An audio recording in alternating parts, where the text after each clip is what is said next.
Welcome here to an all-new edition of The Light Between Us, proudly presented by Chick-fil-A Cicero and Chick-fil-A Clay here on Wake Up Call with Dan Tortora in our partnership.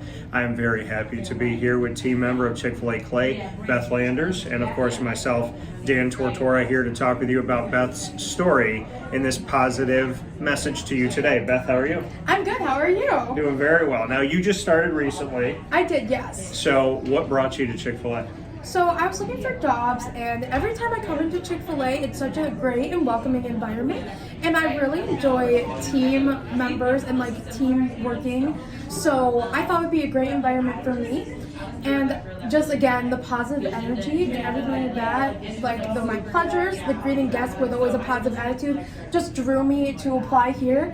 And a lot of my friends told me that I would fit greatly in, so I took that and I went with it. When you went through your interview process, what was that experience like? Oh my gosh, it was super easy. I appreciated it. It was quick, they were responsive. I mean, it was wonderful. So I applied. I think not even an hour later, I got the application set up, to set up a date and time. And I did that. It was the next day. And then orientation, when I got the job, which I got an immediate text message about getting the job, was 2 days after that, and then I started the next week. It was just go, go, go, which is awesome.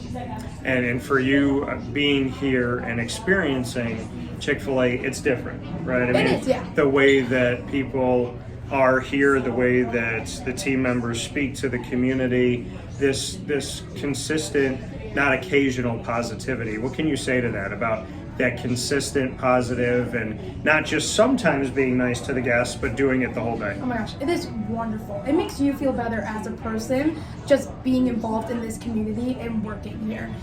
Even when guests are having a hard time, you just being positive to them can make their whole entire day. I've only been here for a short 3 weeks, and just the other day, I had an interaction with a customer where my manager told me that the next morning, she came in and said a team member named Beth made my entire day, which makes me feel so amazing because, it was just such a small interaction, but that made a person's entire day, and it's just so nice to be nice to everybody and have nice communication, and it's just so different from other fast food or other service places. I feel like everything here is respectful between guests and us as team members. The communication between me and my team members is always respectful. Everything here is just positive and amazing. Betty Szatkowski, as the fearless leader of Chick-fil-A, Cicero, and Clay, what is it like to be around Jimmer? Oh my gosh, I love him and his wife. They're amazing people.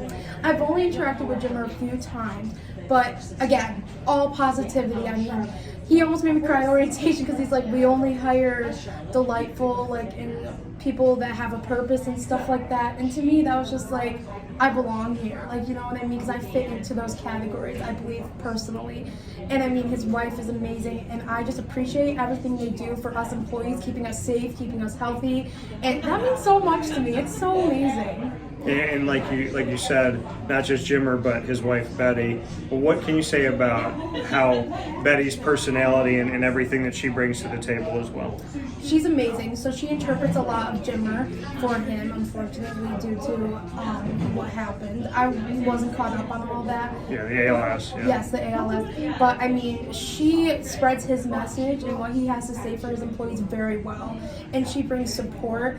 And I feel she's almost like a mom to us because she's she's always here, she's always helpful, and she just helps the light follow us as well. To see the love that Jimmer and Betty have for each other. Oh my gosh. And the connection and that communication where she can help to be an extension of him to you, the team. Just what type of example that sets for you? Oh my gosh, it is beautiful. Just beautiful. It shows how much love and spreading kindness can do for each of us individually, but all of us together as one. Because we're all connected, we all are just humans, we should all love each other no matter what. And for you, what's the journey to get here? If we looked into the world, if we were a fly on the wall in the life of Beth, what would you say about maybe who you were and who you are? How have you evolved? That is a big question. I have done lots of personal growth throughout the years. I just graduated high school early, actually, in January. Congrats. So, thank you. So looking back at freshman Beth, online because of COVID and, just 15 years old, no idea, just staying up playing video games, to me now, I got accepted to Penn State University. Awesome. Yep, and I'm working full time, graduated, and have my license, applied for my first credit card, just turned 18. It's just crazy how much I've gotten older, more responsible, more respectful. It's just amazing that I've watched myself grow, but I've also felt myself grow as well. What would you say to someone that feels stuck in a rut right now, feels like they can't do it, the world's against them? I think everybody at some point feels that way. What would you say to them?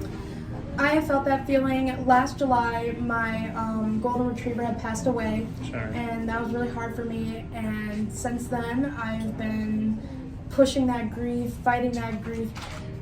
And I know everyone says that the time, unfortunately, does heal. So with time, with your own effort and you need to find motivation somewhere. You need to just push through it, unfortunately. That's the rough truth, but that's the truth. You just gotta push. You gotta find love. You gotta surround yourself with people that care about you truly, don't want the worst for you, but want the best for you. And just, you need to fill yourself with positivity instead of letting the negative overcome your life. When you have a weak moment, what would bring you back to getting positive again? I think about the love that I share with people around me, and that, it's just a moment in time. It's not permanent. It's not forever. You will get better. You need to find help for yourself. You need to advocate for yourself.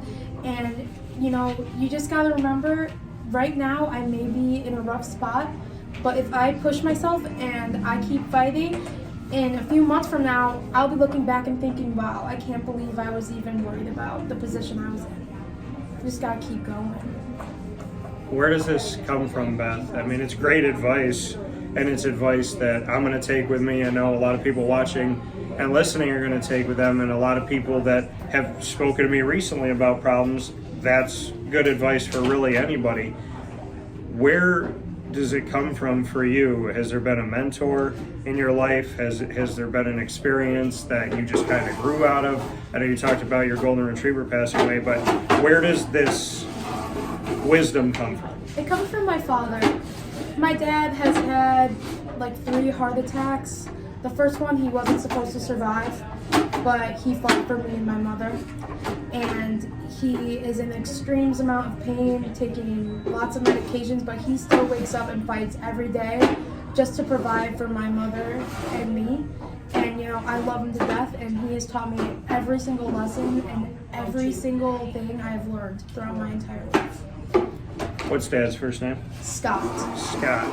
So what do you want to say to your father, if you can look into the camera and say anything to him? I love you, Dad. Thank you so much.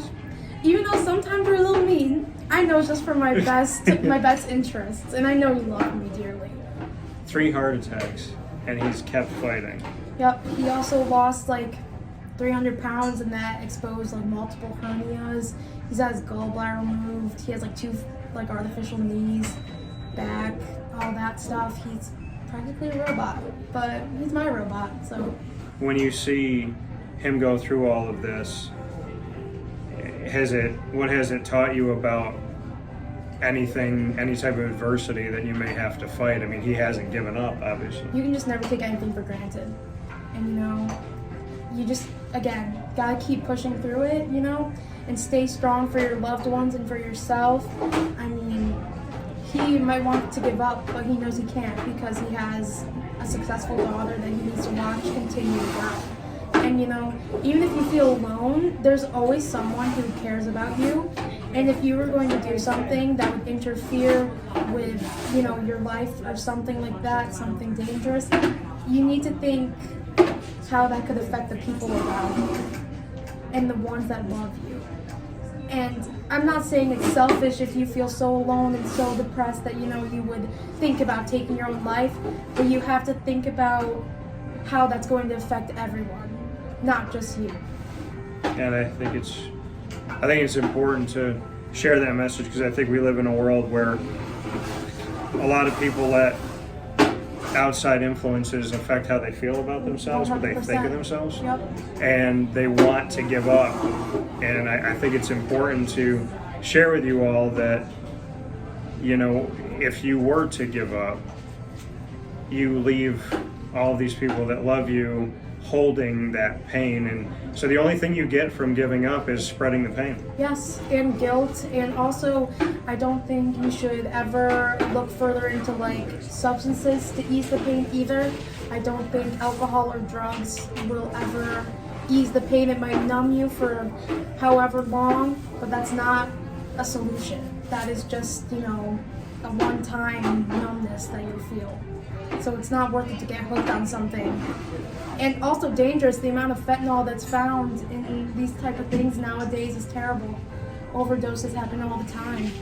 So when we look at this world, kind of in closing here in the light between us with Beth Landers, in this world today when there's so many artificial ways to feel better for a second, what do you think is the natural way of feeling better? I would say talk to people. I know talking doesn't work for some, but for me, going to therapy, talking, getting on prescribed medications that are made to help you helped me a lot. Also, just again, reaching out, pushing through, not looking for the negatives, but trying to look for more positives. And, you know, I just think with all of the negativity that's in this world, you have to be a light. You have to be a source that someone can come to. Because if you're a source and you can save someone and you don't even know how big of an impact you're having on someone, you know, you could have saved someone's life. You know, just being positive is just so amazing. Like, negative people make me so upset. Well, like you said, and that's what this is all about, is being a light. So with the light that we have here with Beth Landers and with the light between us that we share with you every month, proudly presented by Chick-fil-A Cicero and Chick-fil-A Clay here on Wake Up Call, I bid you all a wonderful day. And as we always say here on Wake Up Call, God bless, no stress, do your best. Thank you, Beth. Thank you. Appreciate it. We'll talk with you soon.